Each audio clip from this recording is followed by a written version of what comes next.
अभी भी बिकवाली का माहौल चल रहा है, लेकिन फोकस आईटी पर ही रखते हुए आज कॉर्पोरेट कनेक्शन में हम बात करने वाले हैं माइंडट्री के टॉप मैनेजमेंट से। कंपनी के तीसरी तिमाही के नतीजे जो हैं वो काफ़ी अच्छे रहे हैं। हमारे साथ बातचीत करने के लिए कंपनी के सीएफओ विनीत तेरेदेसाई जुड़ रहे हैं। साथ ही हमारे साथ मार्केट्स पर स्टॉक पर फंडामेंटल नज़रिया देने के लिए मेहमान भी जुड़ेंगे।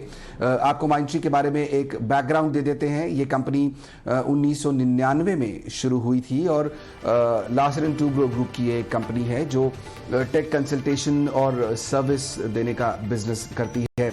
24 से ज़्यादा देशों में इसकी सर्विस दी जाती है और करीब 250 से ज़्यादा इसके एक्टिव क्लाइंट्स हैं।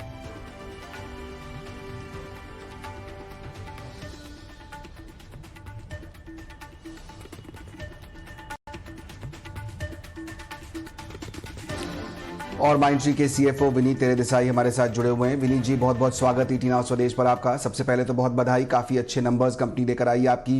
हमने देखा कि मार्जिन काफ़ी अच्छा रहा, लेकिन एक आईटी कंपनियों से जब भी बात की जाती है तो एक सबसे बड़ा फैक्टर वो होता है, वो है एट्रिशन नंबर का। आपके भी जो नतीजे पेश हुए, करीब 22% पर एट्रिशन पहुंच गया है। कितना ज़्यादा कंसर्निंग आपको लगता है ये एक आंकड़ा, और मार्जिन पर यहाँ से क्या आउटलुक देंगे अब आप? जैसे कि आपने देखा है कि एट्रिशन ये एक माइंडट्री के लिए नहीं, पूरी इंडस्ट्री के लिए कंसर्न है।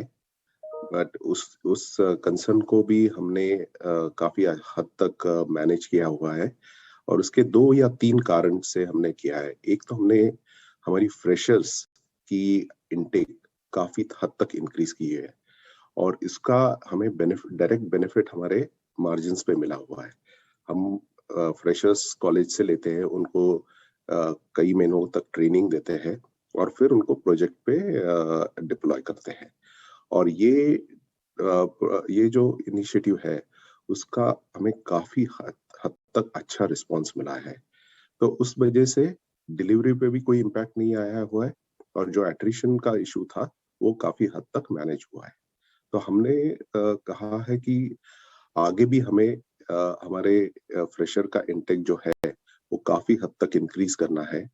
2 साल पहले हम करीब 1000 से 1500 फ्रेशर्स पूरे साल में लेते थे। अभी हम अब देखोगे तो हम 1000 से 1500 फ्रेशर्स हर क्वार्टर में ले रहे हैं। सो ये एक इनिशिएटिव कंटिन्यू रहेगा। दूसरा, हमने ये भी किया है कि काफी हद तक हमने सब कॉन्ट्रैक्टर कॉस्ट जो रहती है उसको काफी हद तक मैनेज किया हुआ है कि जो सब कॉन्ट्रैक्टर आता है वो एक उसका शॉर्ट टर्म पर्पस रहना चाहिए, और वो शॉर्ट टर्म पर्पस खत्म होने के बाद आप इमीडिएटली आपको अपने एम्प्लॉय के साथ कैसे डिप्लॉय कर सकते हैं। तो ये स्ट्रैटेजी भी काफी हद तक हमारी सक्सेसफुल रही है। हमारे सब कॉन्ट्रैक्टर कॉस्ट फर्स्ट क्वार्टर में काफी हाई हो गए थे, उसके बाद पिछले 2 क्वार्टर आप देखोगे तो हमारे सब कॉन्ट्रैक्टर कॉस्ट काफी हद तक वैसे ही स्टेबल रही है, मगर हमारा रेवेन्यू काफी हद तक इंक्रीज हुआ है। तो ये एक स्ट्रैटेजी अच्छी तरह से जानबूझ के डिप्लॉय की गई थी, उसका भी बेनिफिट मार्जिन पे हमें मिला है।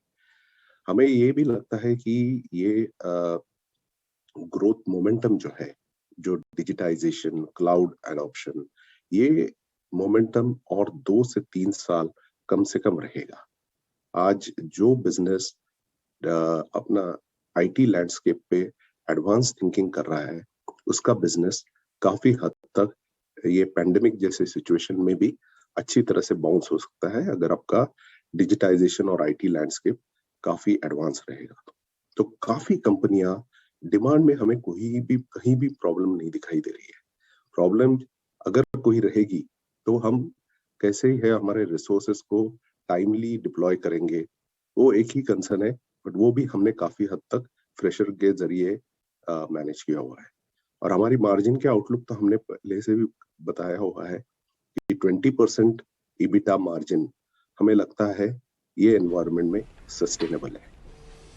बिल्कुल विनीत जी, डील विंस जो है वो पिछले 3 से 4 तिमाहियों में काफी अच्छी रही है माइंडट्री की, हमने देखा।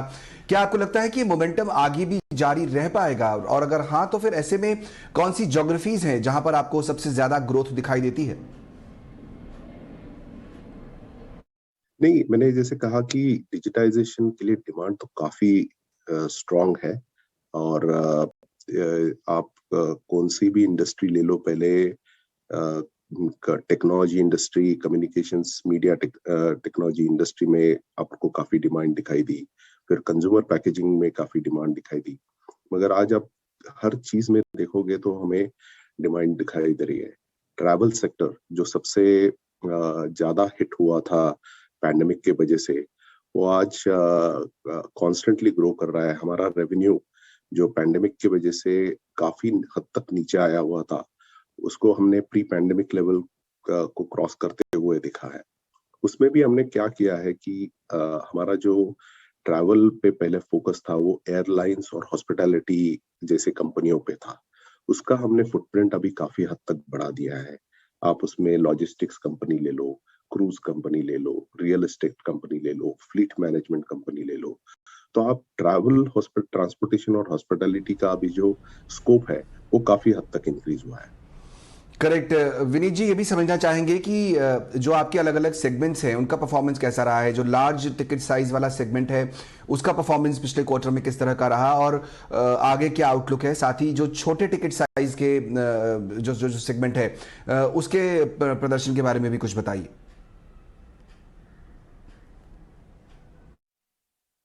जी, देखिए, ऐसा नहीं रहता कि छोटा या बड़ा कोई नहीं रहता।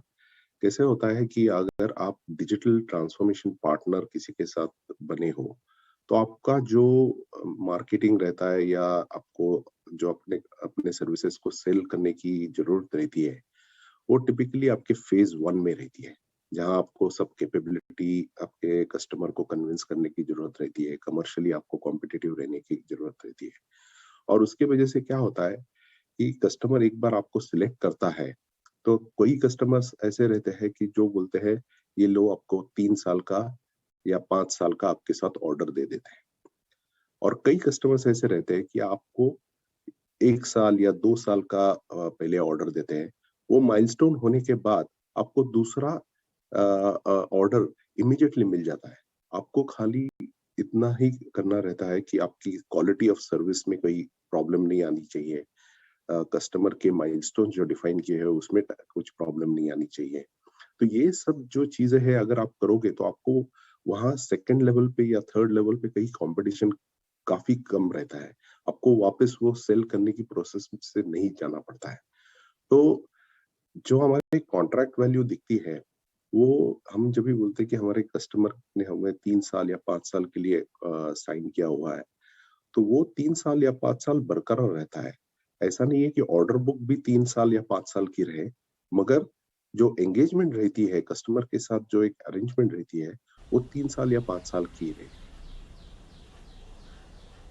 बिल्कुल ठीक विनीत जी। यहाँ समझना मैं ये चाह रहा था आपसे कि आपका जो कुल रेवेन्यू है उसमें टॉप 5 जो आपके क्लाइंट्स हैं उनकी हिस्सेदारी कितनी है। देखिए, हमारे टॉप कस्टमर तो अभी ऑलमोस्ट करीब 25% कंट्रीब्यूशन है उनका, और वो बड़ा स्ट्रॉन्ग कस्टमर है। उसको हम देखते समय उसके 5 या 6 बिजनेस लाइंस है। तो उस वो पिछले 2 साल पैंडेमिक के बाद भी अच्छा ग्रो हुआ है, और उसका आउटलुक भी हमें लगता है काफी अच्छा है, तो ये ग्रो करते रहेगा।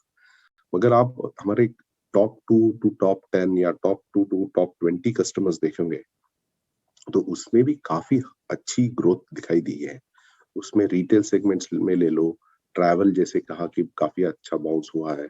तो ये सब जहां से डिमांड जो है, ऐसा अभी कोई सेक्टर बचा हुआ नहीं है कि जहां डिमांड नहीं है, जहां कस्टमर ऐसा कोई नहीं है कि जहां जो कह रहा है कि मेरा प्रोग्राम अभी 2 साल या 3 साल में खत्म हो जाएगा।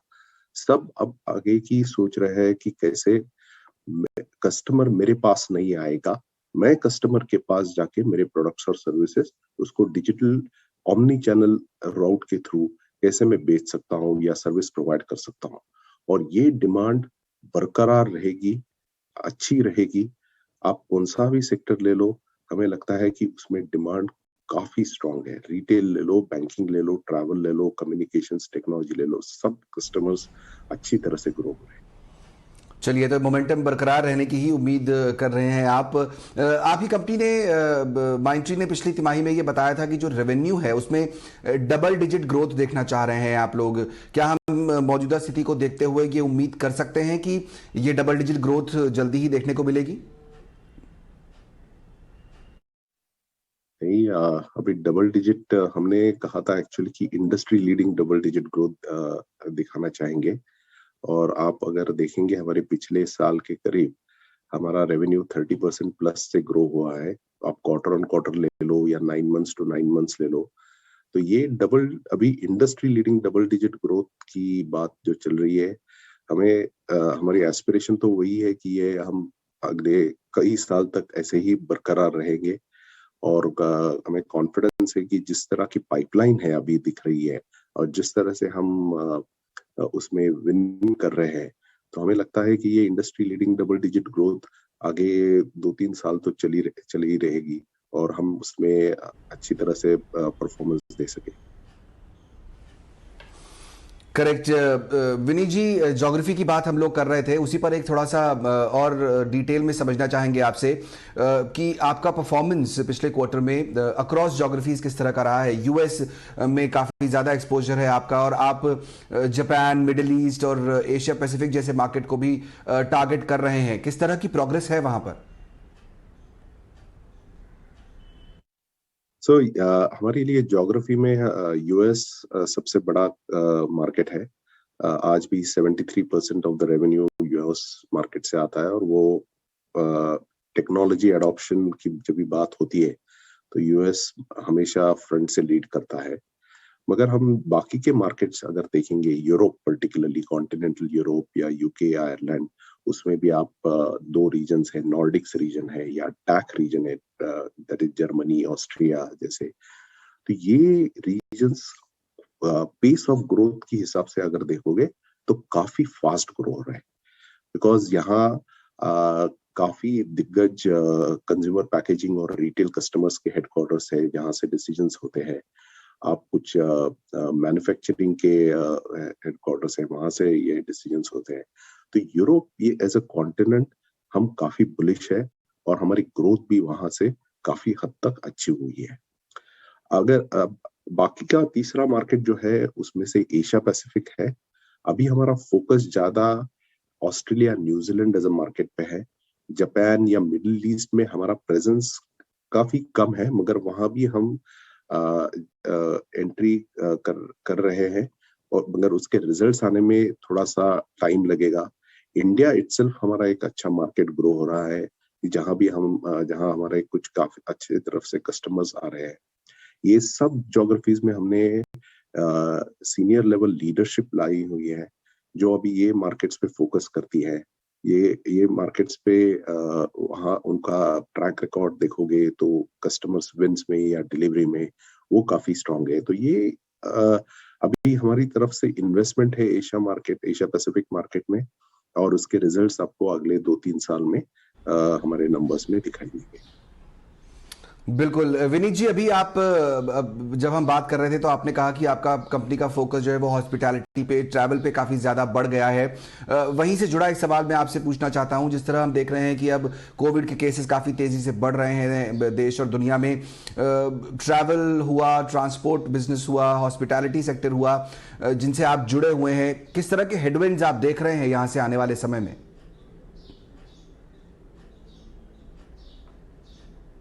देखिए, ये कोविड, हमने पहले भी कहा था कि कोविड का खतरा टला हुआ नहीं है और इसका सबसे ज्यादा इम्पैक्ट ट्रैवल सेक्टर पे अगर रहा था, मगर पिछले 2 साल में उसमें भी काफी हद तक रिकवरी हुई है। जैसे कि मैंने कहा कि हमारा ट्रैवल सेक्टर से रेवेन्यू अब प्री पैंडेमिक लेवल पे आ चुका है।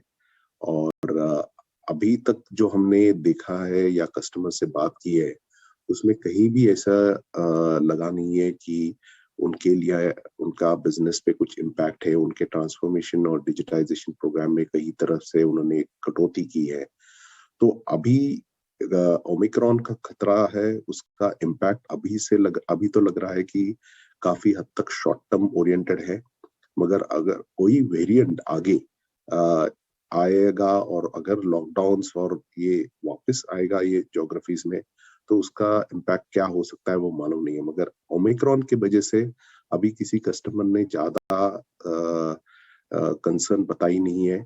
उनको लग रहा है कि ये एक अगले महीने 2 महीने में नॉर्मलाइजेशन पे आ जाएगा और कोई कहीं भी उनके डिजिटाइजेशन और ट्रांसफॉर्मेशन प्रोग्राम्स में उन्होंने कटौती नहीं की है। तो अभी तक तो अच्छा ही है और हम दुआ करते हैं कि ऐसे ही रहे और पूरी दुनिया ओमिक्रॉन या कोविड के वेरिएंट से बाहर निकले और नॉर्मलसी पे जल्द से जल्द आ जाए। बिल्कुल यही उम्मीद करेंगे कि कोविड की वजह से जो परेशानियां हो रही हैं उससे बहुत जल्दी निजात मिले पूरी दुनिया को ही, और हमारे देश में भी जो कंपनीज काम कर रही हैं, जो लोग हैं, उन्हें भी बहुत बहुत शुक्रिया विनीत जी आज ईटी नाउ स्वदेश पर जुड़कर हमसे अपनी कंपनी के बारे में चर्चा करने के लिए। माइंडट्री के सीएफओ विनीत तेरेदेसाई बताते हुए किस तरह कंपनी का परफॉर्मेंस पिछले क्वार्टर में रहा है। लेकिन स्टॉक हमने देखा, हालांकि मुनाफा 10% के आसपास बढ़ा, लेकिन स्टॉक करीब 4% नीचे है आज। क्या वजह है इसके पीछे और अब क्या करना चाहिए? गौरांग शाह हमारे साथ जुड़ रहे हैं। गौरांग, बहुत बहुत स्वागत है आपका ईटी नाउ स्वदेश पर। मुनाफा तो 10% बढ़ा है कंपनी का, और जिस तरह मैनेजमेंट भी बता रहे हैं कि ग्रोथ आने वाले समय में अच्छी दिखाई दे रही है, डबल डिजिट इंडस्ट्री ग्रोथ की बात भी वो कर रहे हैं, फिर भी स्टॉक आज गिर रहा है। क्या वजह रही और अब क्या करना चाहिए यहाँ पर आगे? धन्यवाद। और आप सभी को शुभ दिन हमारे तरफ से। तो लगातार पिछले मेरे ख्याल से साल 1.5 साल से इस स्टॉक ने बहुत ही शानदार रुझान दे करके लोगों की निवेश पूंजी में अच्छे खासे हमने आते हुए देखे हैं। और हमने देखा भी है कई बार, सिर्फ इस स्टॉक के साथ ही नहीं लेकिन बाकी अन्य स्टॉक के साथ नतीजों के पश्चात थोड़ी बहुत गिरावट होती है, लोग मुनाफा समेटने आते हैं और आंकड़ों को लेकर के भिन्न विभिन्न प्रकार के आपको रिएक्शन आते हुए दिखते हैं। शायद इसी वजह से थोड़ा बहुत करेक्शन हो रहा है, लेकिन बुनियादी तर्क के आधार पर हमारी खरीदारी की राय है और हमें लग रहा है कि ये पूरा जो क्षेत्र है ये उभरता हुआ क्षेत्र आने वाले कई सालों तक रहेगा और नतीजों को लेकर के भी एक अच्छी परिस्थिति होगी। मैं ज्यादा तवज्जो जो आंकड़ों में निराशा आई है उसमें मैं ज्यादा तवज्जो नहीं दूंगा, ज्यादा अहमियत नहीं दूंगा, लेकिन ये उम्मीद करते हुए कि आने वाले समय में नतीजे बेहतर आएंगे। और मैनेजमेंट की तरफ से भी जो टिप्पणियां थी उस पर भी अगर मैं थोड़ा बहुत हमारा जो कॉन्फिडेंस है वो रखता हूं, तो वो यही दर्शाते हैं कि अगर आप लंबी अवधि के निवेशक हैं तो आप इस स्टॉक में बने रहें, और अगर आपने कुछ खरीदारी का मन बनाया तो ये गिरावट का फायदा ले करके आप लंबी अवधि के लिए निवेश कर सकते हैं। चलिए, लंबी अवधि का स्टॉक है ये, लंबी रेस का घोड़ा जिसे कहते हैं। तो अगर आपके पास स्टॉक है तो होल्ड कीजिए, और अगर नहीं है तो गिरावट का फायदा उठाइए। लॉन्ग रन के लिए स्टॉक को रखा जा सकता है। माइंडट्री ने पिछले 1 साल में करीब 150% से ज्यादा की रिटर्न दिया है और आगे भी इसमें ग्रोथ की उम्मीद बरकरार है। बहुत बहुत शुक्रिया गौरांग, समय निकालकर हमें माइंडट्री पर वो राय देने के लिए। चलिए कुछ कर लेते हैं जहां पर ब्रोकरेजेस की रिपोर्ट्स आई हैं और किस